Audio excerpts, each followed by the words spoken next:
Hi, it's Dr. Bunny Vreeland. You know, we live in a wash and wear world. Wash and wear world. That's a mouthful. We don't iron anymore. Nobody irons. I remember when I was a little girl, I had to do my whole family's ironing. I hated it, but I learned how to iron pretty well. Today I don't iron. I steam if I have to do anything. But here's the deal. We still have to wash. And of course we still have to wear. That's obvious. So what do you wash your clothes with? Or what do you wash your clothes in? Detergent, probably.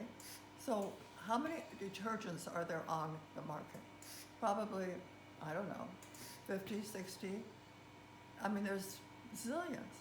So how do you know if you're getting a good clean and something that isn't going to hurt you, isn't going to hurt your skin? Detergent. You don't. You have to go and search the ingredients. And I'm telling you, when I did that, I was stunned. I mean, you take some of the detergents that we've been using for years and years, and you really look at what's in them. Oh my God, it's horrible. So I would suggest that you start with a good, clean detergent. And there's lots out there. Dr. Bonner's is one.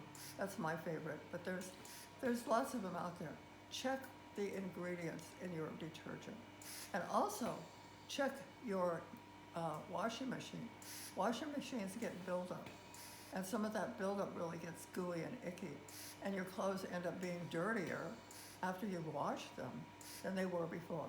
So be diligent with your clothes. They'll last a lot longer, and you'll be happier with them. This is Dr. Bunny Vreeland.